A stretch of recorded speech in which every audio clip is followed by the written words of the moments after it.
Olá a todos, professor Alex Moraes aqui trazendo a continuação da resolução das questões do Provão Paulista Seriado, primeiro ensino médio de 2025. Estou resolvendo as questões de matemática deste caderno cinza azulado.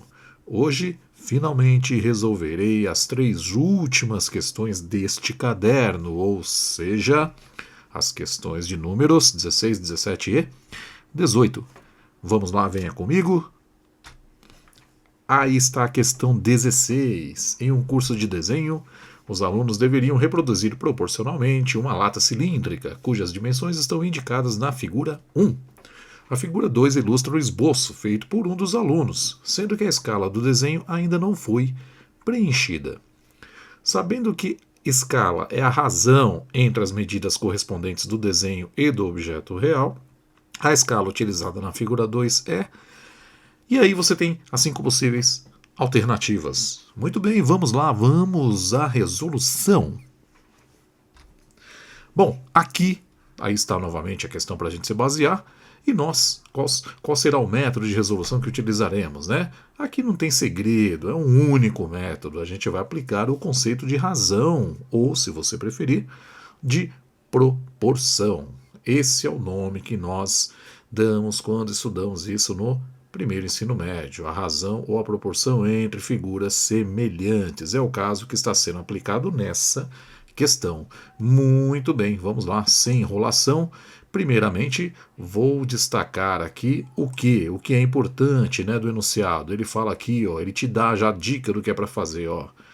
A figura ilustra o esboço feito por um dos alunos, tal. Sabendo que escala é a razão entre as medidas correspondentes do desenho do objeto real.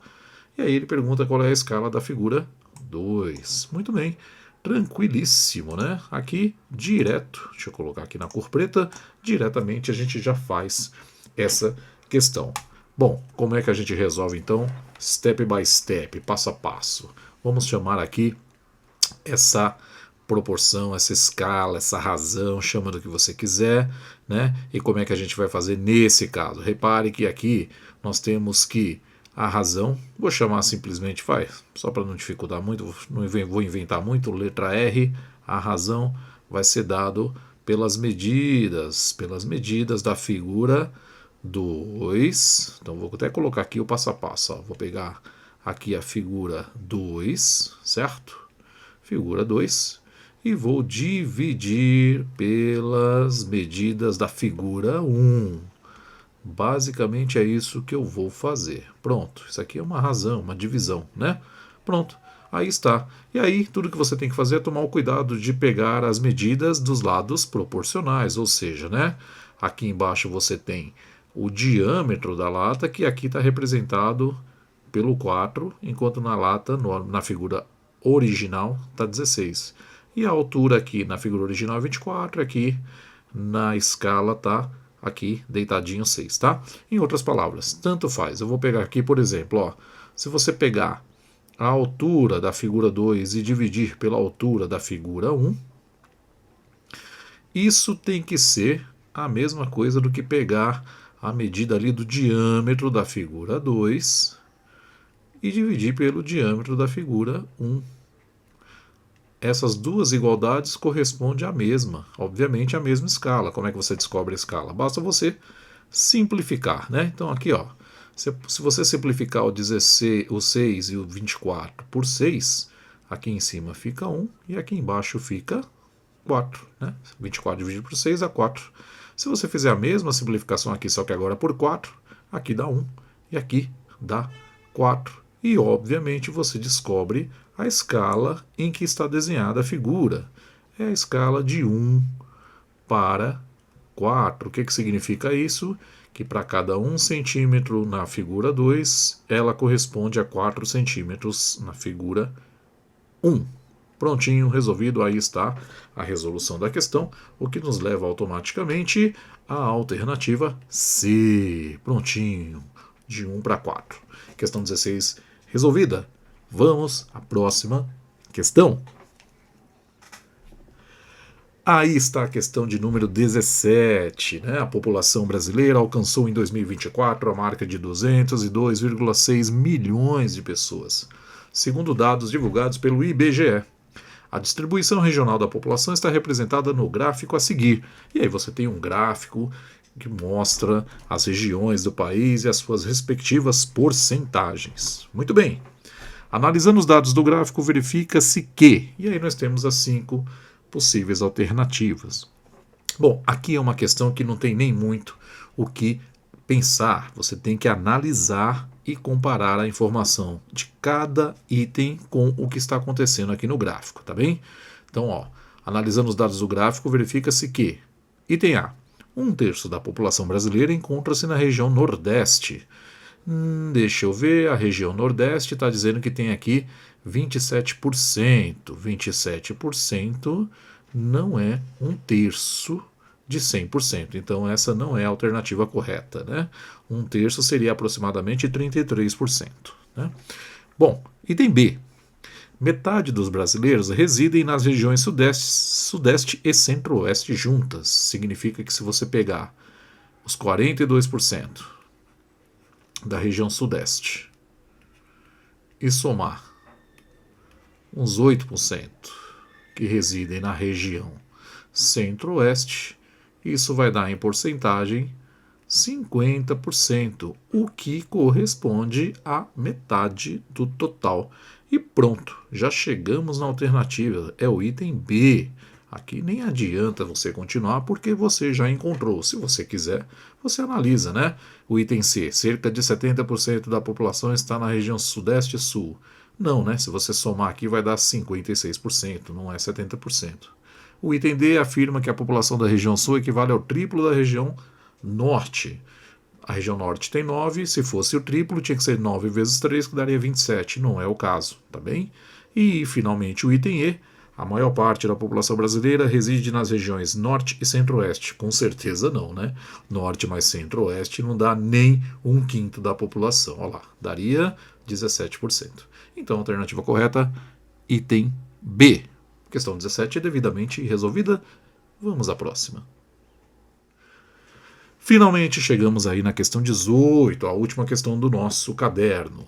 Para montar uma turma de curso de reciclagem para motoristas, alguns itens devem ser analisados. Quanto mais alunos por turma, menor será o custo por aluno. Porém, numa turma com muitos alunos, alguns custos aumentam, pois será necessário ter um espaço maior e mais monitores, por exemplo. A partir dessa análise, considere a função c de x igual a x² menos 20x mais 300, em que c de x representa o custo em reais de cada aluno para uma turma de x alunos. Para que se tenha um custo mínimo por aluno, o número de alunos dessa turma de reciclagem deverá ser de... E aí você tem as 5 possíveis alternativas. Muito bem, vamos à resolução. Bom, aí está novamente a nossa questão, né? E aí você tem o que? Você tem que analisar aqui basicamente que o nosso método de resolução utilizará, no primeiro passo, a identificação e aplicação do conceito de máximos e mínimos de funções quadráticas. Como é que eu descobri isso? Está ali, né? Está no enunciado, né? A própria função dada, deixa eu pegar a marca-texto. A própria função dada está aqui, né? Ela é uma função do segundo grau, x² menos 20x mais 300, tá? E por que eu sei que é o conceito de máximos e mínimos? Porque ele fala, né? Qual é o custo mínimo por aluno, sendo que os alunos são representados pela variável x, tá bem? Então, basicamente é essa interpretação, né, que você tem que identificar aí no enunciado. Esse vai ser o primeiro passo, tá bom? Já vou adiantar aqui os próximos passos, né? Depois disso, o que eu vou fazer? Eu vou calcular o valor de x correspondente aos dados do enunciado. Então, lembre-se, qual é a pergunta? O custo mínimo por aluno. Qual é o valor de x que minimiza o custo? Perfeito. Bom, agora que eu já identifiquei o que está acontecendo, eu volto aqui para a minha caneta e a primeira coisa que eu vou te relembrar é que, dada uma função do segundo grau, eu vou te relembrar rapidinho esse conceito, né? Dada uma função do segundo grau, onde você tem lá, lembra, a cara geral de uma função do segundo grau sempre vai ser dado por ax² mais bx mais c, certo? onde A, B e C, você lembra, A, B e C são números reais, são constantes reais. E o que acontece, né, quando você tem um gráfico desse tipo? Você vai ter, por um exemplo, um gráfico correspondente a cada tipo de função do segundo grau. Que nesse caso, como aqui no enunciado, ele está modelando C por X, então aqui no eixo Y é o C de X, e aqui no eixo X, aqui ainda mantém-se o X, tá? E o que está acontecendo nesse tipo de gráfico, né? Eu já sei que dos dados do enunciado, ele vai fazer uma curva característica, né? Uma parábola, que vai ter mais ou menos essa cara aqui, ó. Vai fazer alguma coisa parecida com isso, tá? E por que eu sei disso? Porque você sabe que toda função do segundo grau tem como gráfico uma parábola. Como é que eu sei que a minha parábola vai ter essa concavidade aqui voltada para cima, né? A boquinha aqui sorridente? Porque o A é positivo. Como é que eu sei disso? Aqui na função, ó, quando não tem nada, aqui é mais 1, tá? Então aqui é 1, certo? Aqui é 1. Então eu já sei que quando o A é positivo, o meu gráfico tem essa carinha aqui sorridente. Perfeito? Qual é a pergunta em cima dessa questão em termos de gráficos, né? O que ele está perguntando? Ele está perguntando justamente o valor de x desse ponto aqui, é o vértice, né? Então eu quero saber qual é esse valor de x, que geralmente a gente chama de x de v, x do vértice. Por que é esse ponto? Porque é nesse ponto que a minha função atinge o valor mínimo, tá? O meu custo mínimo, né? Que aqui vai ter seria um c do vértice, né? Um y de vértice, tá bom? Então a pergunta é em cima desse x aqui. É isso que eu quero saber, né? Qual é o valor de x neste ponto, tá? Então eu estou te mostrando a ideia graficamente falando. Pronto. Bom, como é que eu faço para calcular esse valor? Aí você teria que lembrar que o x do vértice, ou x mínimo nesse caso, o x do vértice tem uma formulinha manjada que é sempre dado por menos b sobre 2 vezes a. É assim que você vai calcular no segundo passo o valor de x de v, que é o valor mínimo aí do x. Prontinho, bastaria você lembrar disso, certo? Pronto, já tenho tudo que eu preciso, vou para o segundo passo e aplico justamente essa fórmula, né? Então, meu x de v, minha letra linda aqui, é igual a menos, quem é o b aqui? O b é o número que está acompanhando o x, é o menos 20 aqui, ó, no enunciado, né? Então, como você tem já um menos aqui, você, para fazer a regra de sinais, lembra, coloca aqui um parênteses, menos 20 dividido por 2 vezes a.